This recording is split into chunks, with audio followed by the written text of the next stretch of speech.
Bismillahirrahmanirrahim. Assalamualaikum warahmatullahi wabarakatuh. Pemirsa yang dirahmati Allah, marilah kita simak ceramah dari Ustadz Dasat Latif dengan tema ibadah terpanjang. Sebelumnya marilah kita bersolawat terlebih dahulu. Allahumma sholli ala Sayyidina Muhammad wa ala ali Sayyidina Muhammad. Selamat menyaksikan. Mau enggak merindukan enggak meninggal dalam keadaan tawaf? Mau. Ibu-ibu mau enggak meninggal dalam keadaan sa'i? Bapak-bapak mau enggak meninggal di tanah suci Mekah depan Baitullah? Ibu-ibu mau enggak meninggalnya lagi di sujud salat? Mau enggak? Semua mau. Tapi dengar firman Allah. Laqad kana lakum fi Rasulillahi uswatun hasanah. Contoh teladan kita Nabi Muhammad SAW. Tidak ada susahnya bagi Allah kasih wafat Nabi pada saat tawaf. Tidak ada susahnya Allah wafatkan Nabi dalam keadaan sa'i. Tidak ada susahnya bagi Allah wafatkan Nabi dalam keadaan sujud salat. Tapi di mana wafat Nabi?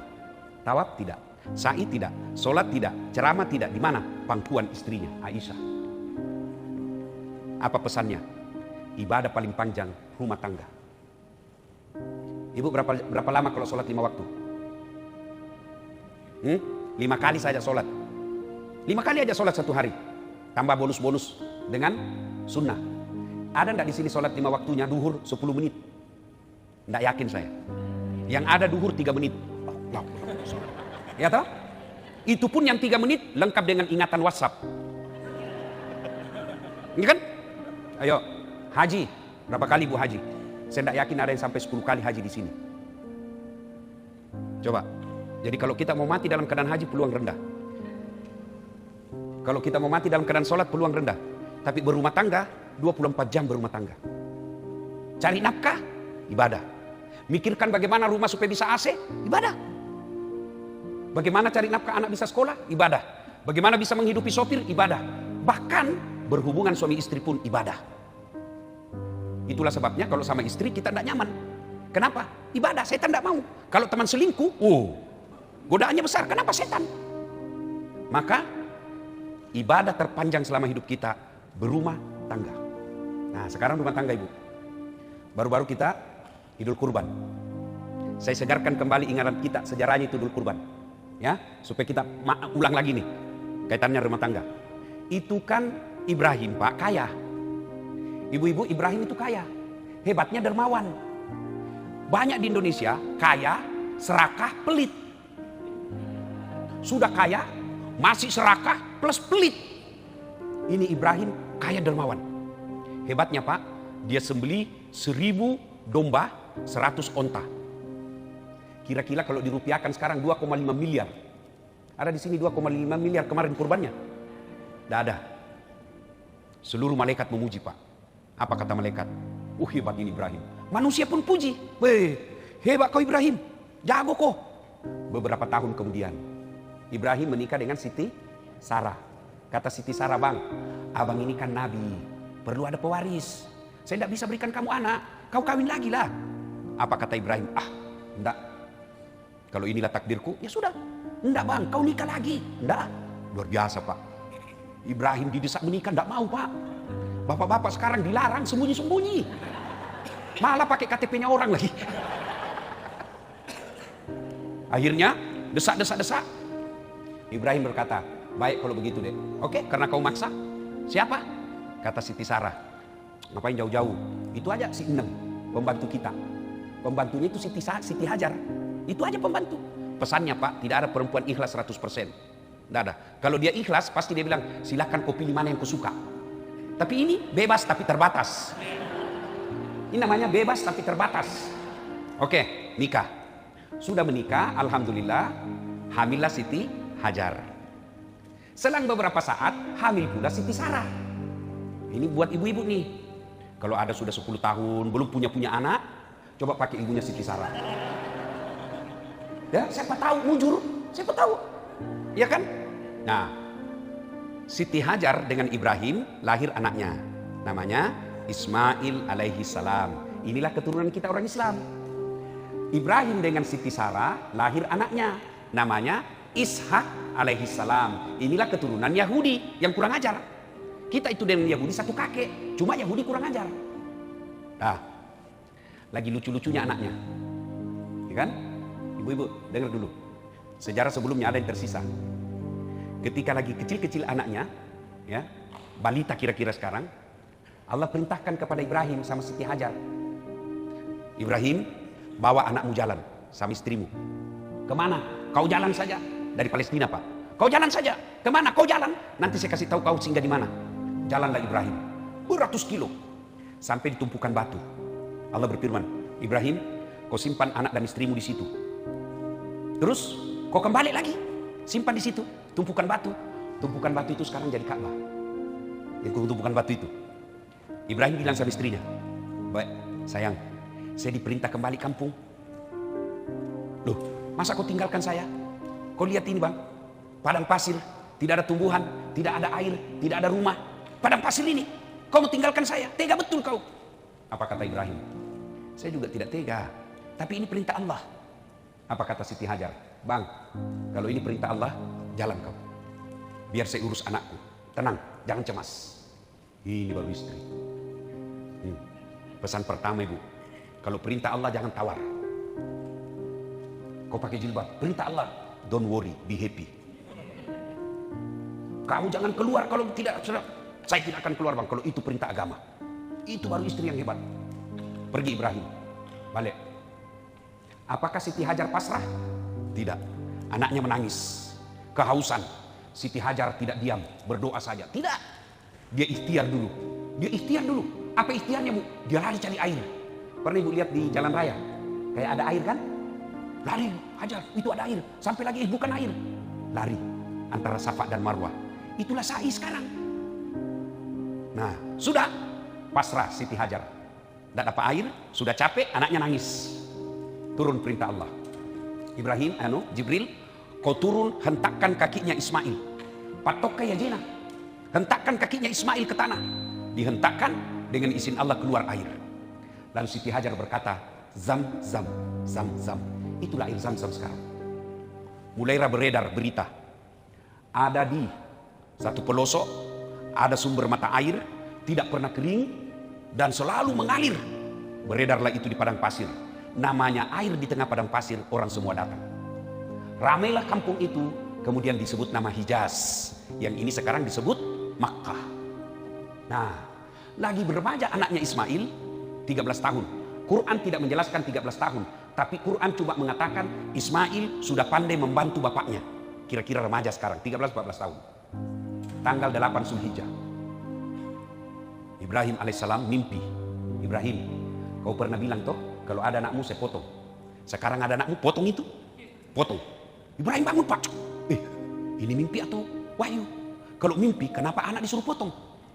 Kalau anak banyak, 10 anak disuruh potong, kita cari mana yang beleng-beleng. Potong anak, wah ini beleng-beleng ini. Ya toh, Ibrahim mikir, ini wahyu atau mimpi? Mikir Ibrahim. Tanggal 8 Zulhijjah itulah sekarang kita sebut dengan hari Tarwiyah, yang artinya hari berpikir-pikir. Maka kita sunnah puasa. Tanggal 9 Zulhijjah, bangun lagi Ibrahim. Ibrahim, potong anakmu. Kau sudah janji sama saya. Bangun. Ibrahim katakan, ini wahyu, bukan lagi mimpi. Yakin 100% perintah Allah. Maka tanggal 9 Zulhijjah kita sekarang disebut hari Arafah atau hari penuh keyakinan, puasa. Tanggal 10 Zulhijjah, Ismail diajak ngomong bapaknya. Mail. Kalau di Makassar Mail. Ismail. Mail sini kau dulu. Apa pak? Ini saya diperintah Tuhan, gue potong kau. Bagaimana menurutmu? Ibu-ibu kalau anaknya ibu di rumah kira-kira dikasih tahu begitu. Nah, saya diperintah potong kau nak. Apa dibilang anak kita? Dilihat dulu kakeknya. Ini aja pak yang sudah tua. Masuk akal enggak pak? Masuk akal enggak? Masuk akal. Ini namanya anak cerdas, tapi tidak soleh. Tapi apa jawaban Ismail? Pak, kalau ini perintah Allah, jangan bapak ragu. Laksanakan, insya Allah bapak dapati saya anak sabar. Maka ibu berdoa anak yang soleh. Bukan anak yang kaya, bukan anak pejabat, bukan anak cerdas, anak yang soleh. Itu doanya pendek bu. Rabbi habli minas solihin. Untuk apa anak kaya kalau pelit? Untuk apa anak pejabat kalau bikin malu keluarga? Berapa banyak orang tuanya terhormat, anaknya jadi pejabat, satu keturunan malu. Karena anaknya tidak punya agama. Maka kita minta Rabbi habli minas solihin. Berikan hamba anak yang soleh. Pelajaran kedua, Ismail. Coba Pak, Ibrahim sudah nyata perintah Allah, tapi masih ajak ngomong anaknya. Kita orang tua sekarang otoriter. Ya? Dia gagal polisi, anaknya dipaksa. Pokoknya kau yang lanjutkan cita-cita bapak. Nah anaknya mau jadi insinyur. Pokoknya kau jadi dokter. Anaknya suka peternakan, tidak boleh. Ibrahim sudah nyata perintah Allah, masih diajak ngomong anaknya. Nah sudah, anaknya setuju. Lalu disampaikan ke istrinya, Siti Hajar.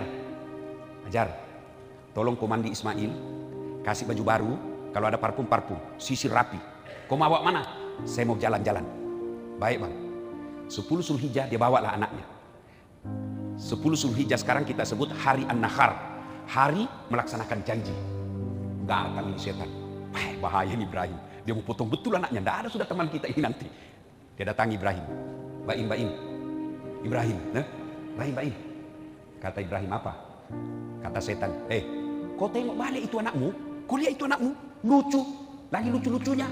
Lama kau harapkan. Masa kau mau potong? Ibrahim Pak ambil batu. Setan. Jangan banyak bicara di situ. Kalau bahasa kita ya. Banyak bicara masih mau ngomong, setan dilempar Pak. Duh! Kena kepalanya. Sampai Cilincing balik lagi. Gagal goda Ibrahim.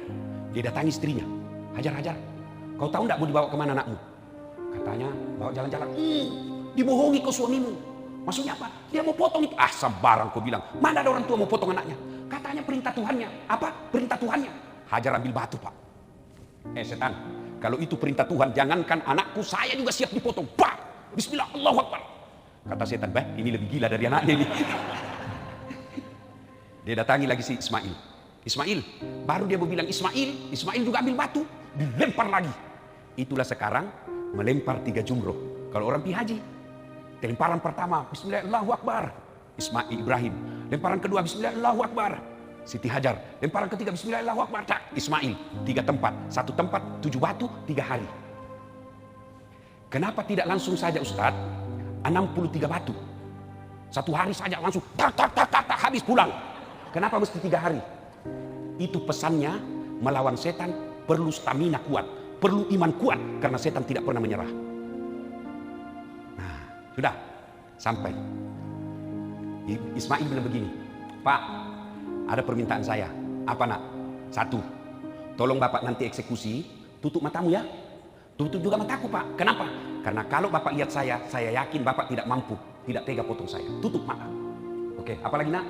2, tolong pakai pisau yang tajam supaya saya tidak lama menderita. Oke, 3, apalagi nak? Ikat tangan dan kakiku supaya saya tidak meronta-ronta kesakitan. 4, bajuku jangan kena darah supaya ibuku tidak lihat.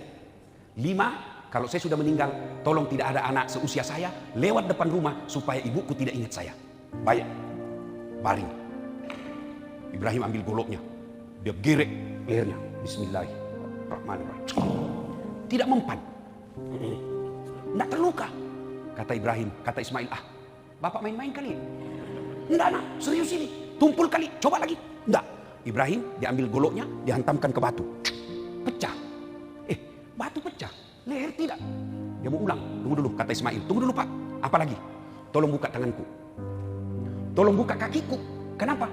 Karena kalau saya diikat, nanti Allah berfirman menyangka saya terpaksa dan tidak ikhlas. Allah lihat itu malaikat, malaikat. Kau lihat hebatnya ini anak. Lalu malaikat memuji Allah dengan mengeluarkan Allahu Akbar, Allahu Akbar, Allahu Akbar. Mendengar itu, Ibrahim menyambutnya dengan kalimat La ilaha illallah, huwallahu akbar. Lalu Ismail menyempurnakan memuji Allah, Allahu Akbar, walillahil hamd. Itulah kalimat yang kita ucapkan kalau takbiran. Allahu Akbar, Allahu Akbar, Allahu Akbar. Pujian Ibrahim ayat malaikat. La ilaha illallah, wallahu akbar. Ibrahim alaihissalam. Allahu Akbar, walillahil hamd. Ismail. Sudah. Allah perintahkan Jibril. Itu ada kibas di sorga yang pernah jadi maharnya anaknya Adam ketika menikah. Ambil itu kibas, ganti lehernya Ismail. Digantilah lehernya Ismail, selesailah kisah. Ibrahim menyembelih anaknya. Seluruh malaikat memujinya. Nah, apa hubungannya dengan keluarga? 1, ibu-ibu, ini bisa terjadi kalau agama kuat dalam rumah tangga.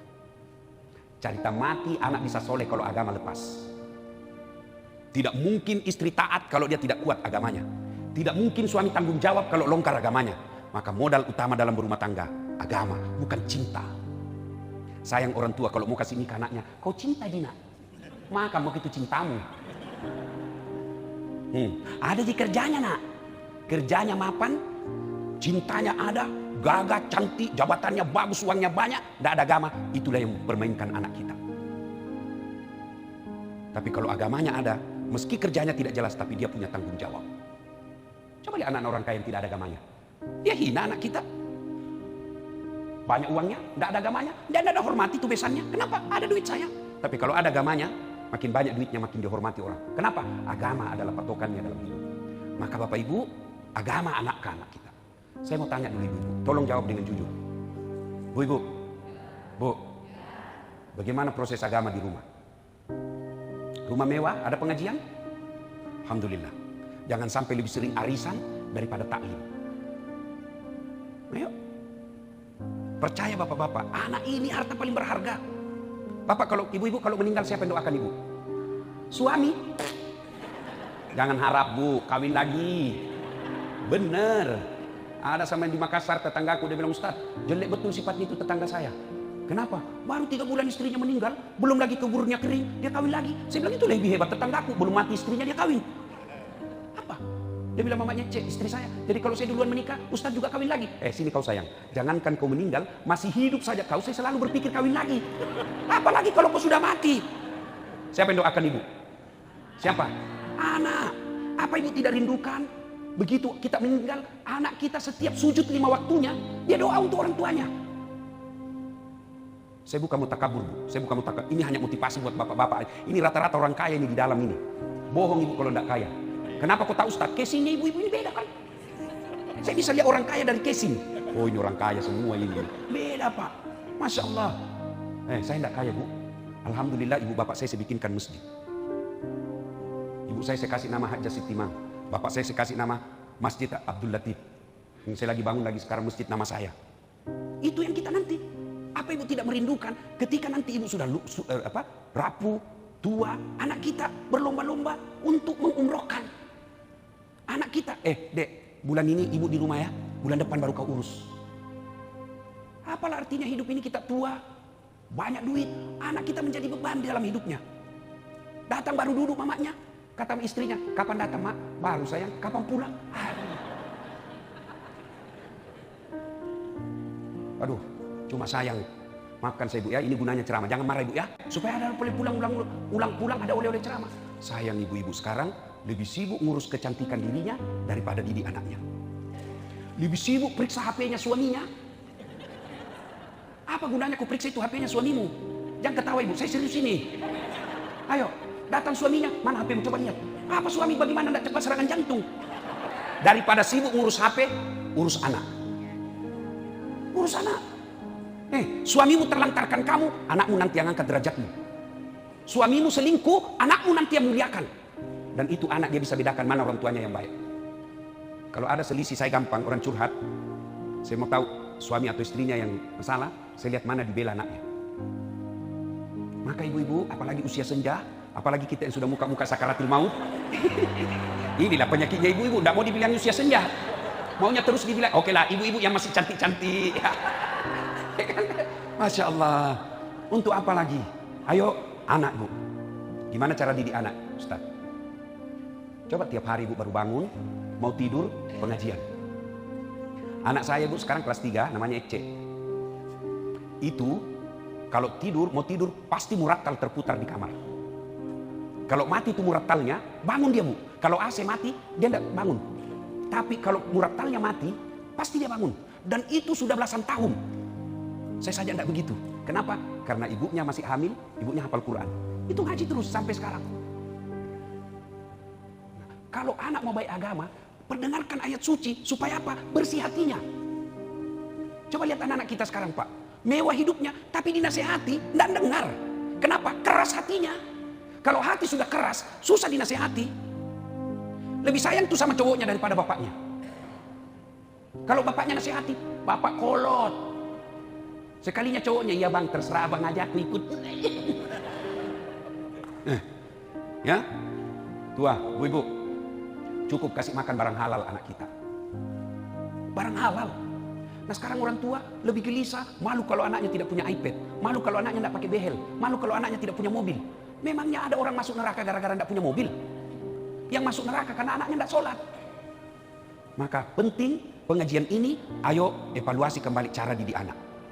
Jangan berharap anak sopan kalau ibu bapaknya selalu dilihat bicara kasar. Nah, anak yang dulu karena waktu terbatas. Yang kedua, Ibrahim itu suami yang baik. Cerita mati bapak mau didengar istri, kalau bapak bohong terus, tak bakal. Jadi kalau bapak mau didengar istri, jangan bohong. Satu bohong yang boleh. Bohong untuk membahagiakan istri, boleh. Bohong yang bagaimana itu? Ibu beli hadiah, kain, kasih. Gimana pak? Bagus enggak? Paling bagus ini. Selama kita menikah ini baju yang paling baik. Malah kalau bapak jujur dosa. Bodoh memang kamu ini. Warna apa ini? Bohong seperti itu boleh. Nah, bagaimana suami yang baik? Suami yang baik teladan. Jangan harap istri kita mau izin keluar kalau kita juga kadang-kadang tidak keluar. Keluar tidak menyampaikan. Ini juga perlu ibu. Ibu-ibu, bu, suami tidak wajib minta izin. Tidak. Istri wajib minta izin. Kenapa Ustaz? Karena langkahnya ibu ditanggung oleh suami. Sementara dosanya suami ibu tidak tanggung. Kedua, suami memang tugasnya lebih banyak di luar. Istri harus banyak di dalam. Jadi kalau sedikit-sedikit izin, repot. Maka laki-laki itu bukan minta izin, tapi memberi izin. Laki-laki itu menerima laporan, bukan melapor. Ibu tahu ini, di situ pintu masuknya setan. Itu kata Nabi. Ibu mau tidak dirindukan surga? Satu kata Nabi, aqimis salah. Dia puasa, dia sholat. Dua, dia puasa Ramadan. Tiga, dia jaga harga dirinya. Empat, dia taati perintah suaminya. Kalau ini diamalkan, tadkhulul jannati bisalam, masuk ke surga dengan penuh keselamatan. Pintu surga yang kamu mau, terserah. Tapi setan tahu ibu, setan tahu. Makanya apa? Dia hasut kita, lawan suamimu, lawan suamimu, lawan suamimu. Nah itu pintu masuknya, setan. Maka boleh tidak perempuan cari nafkah? Boleh. Cuma kalau dia cari nafkah dan banyak uangnya, potensi melawan suami. Maksudnya apa Ustaz? Saya tanya ibu, kira-kira kalau suami ibu gajinya 5 juta, ibu gajinya 20 juta, kira-kira masih menghormati suami enggak? Ibu aja enggak punya gaji, kita lawan suami ibu.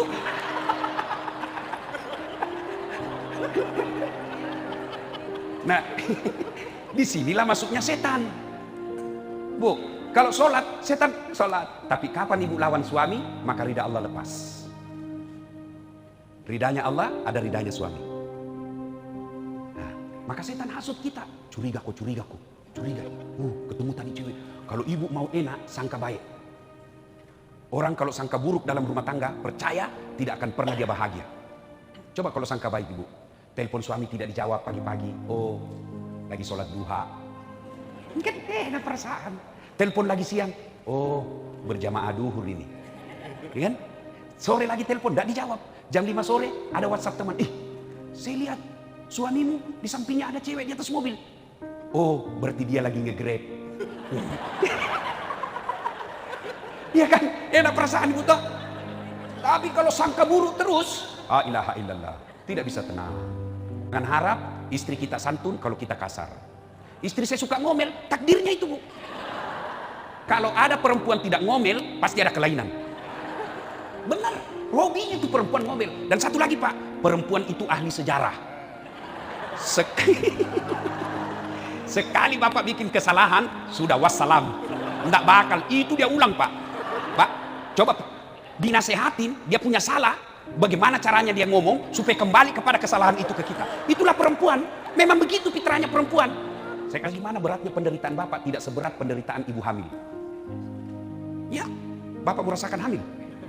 Gampang, ambil kelapa pak, 1 biji aja pak, masukkan di dalam baju, kemana-mana bawa pak. Mau boker, itu coba ibu-ibu kalau boker bawa toh. Nggak ada orang mau berak, simpan dulu berat sekali. Nggak ada pak. Dan berapa lama? 9 bulan pak. Ibu masih ingat waktu hamil? Ingat? Ada enggak yang tengkurap? Selama ibu hamil, ada enggak tengkurap? Gaya pasrah pak.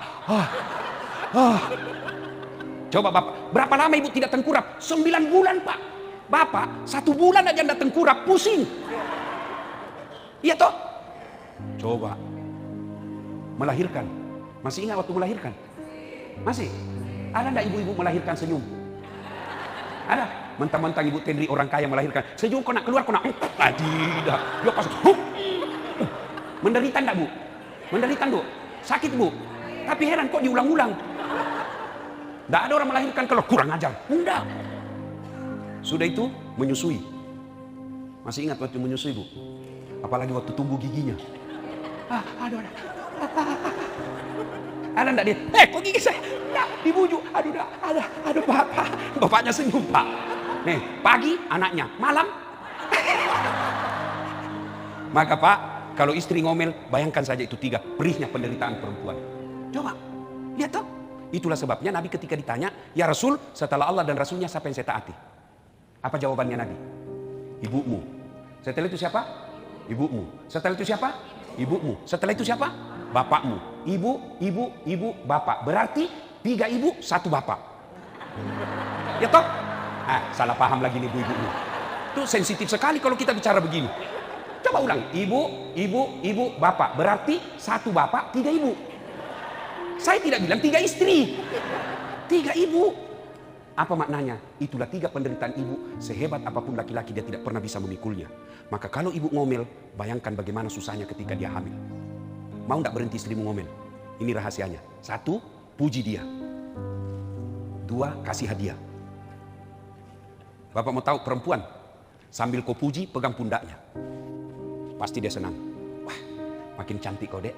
Meskipun dia tahu kita bohong, dia tetap senang. Iya tuh Bu? Iya. Wah, kau tambah cantik saya lihat. Padahal dia tahu bohong ini suamiku, tapi dia tetap senang juga. Maka itu perempuan, kesalahan kita malas memuji. Kalau tetangga, wah puji. Ya Bu, aduh Ibu awet muda kelihatan. Itu kita dengar istrimu, hancur. Yang kedua, kasih hadiah. Bapak habis dinas, urus usaha, 4 hari baru pulang. Bawakan hadiah. Mau itu kembang, coklat, baju, paling senang emas. Ya, kasih emas. Ternyata beberapa hari kemudian dia tahu palsu.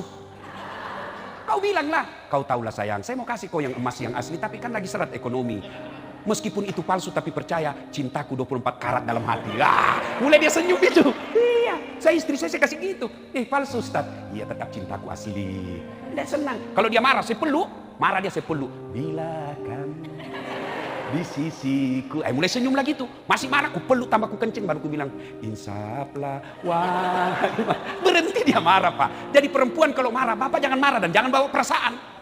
Dan itu perempuan kalau sudah di depan kita Pak, tidak berlaku pangkat jabatan dan sekolah. Hilang semua itu.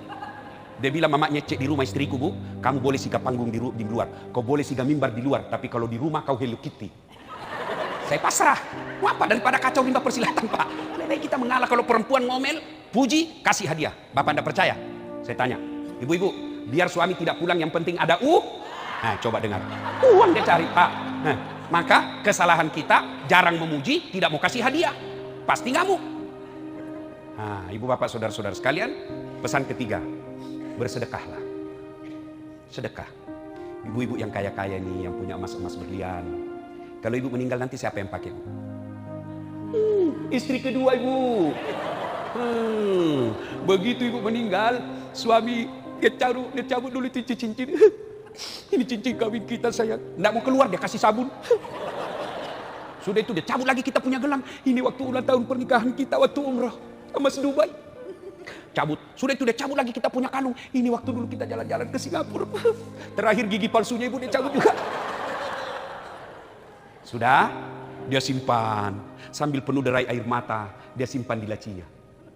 4 bulan kemudian Rioni teman SMA ketemu cinta lamanya yang sudah janda.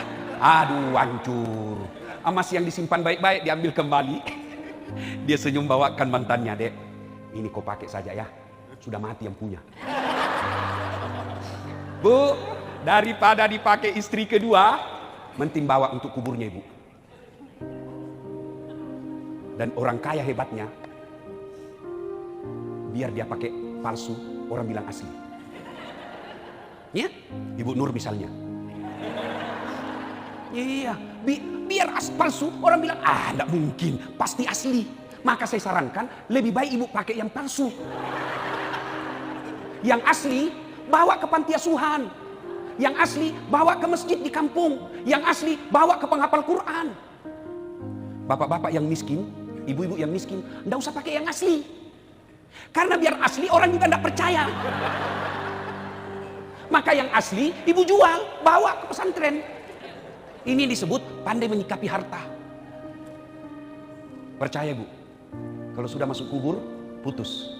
Kecuali tinggal anak yang soleh dan amal sedekah.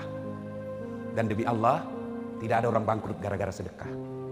Ustadz, saya dengar ceramahnya Ustadz tadi, rasanya anak saya sudah tidak bisa saya harapkan Ustadz. Tidak tahu ngaji, lancar bahasa Inggris, tapi saya tidak pernah dapati dia mengaji. Lancar bahasa Korea Ustadz, duitnya banyak, tapi tidak pernah saya dapati berjamaah. Jangan putus asa. Anak pesantren ibu urus. Ustadz, saya sampai sekarang belum punya anak. Wala ta'asu min rauhillah.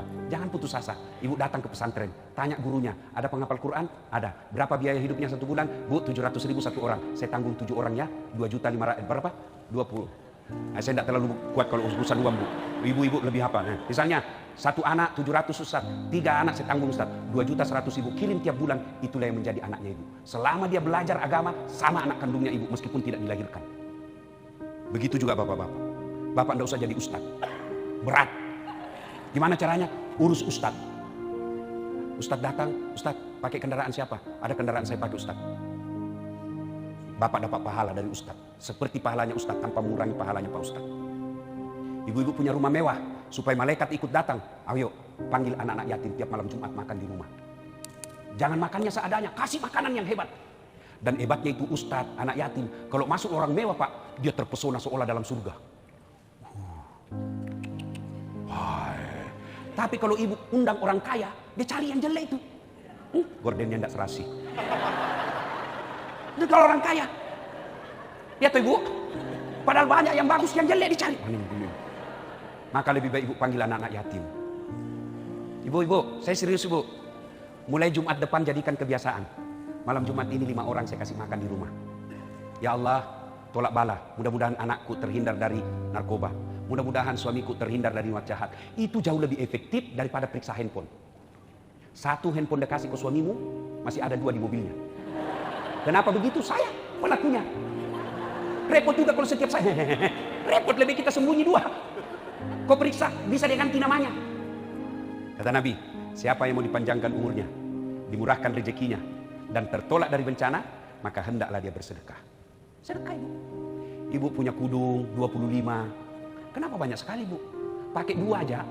Seorang sudah bilang gila, apalagi beli pakai 5. Tidak mungkin. Jadi gimana? Kita pergi majelis taklim di kampung-kampung. Ayo ibu-ibu kumpul kudung-kudungnya yang bagus dan jarang dipakai. Ayo kita sedekahkan ke majelis taklim.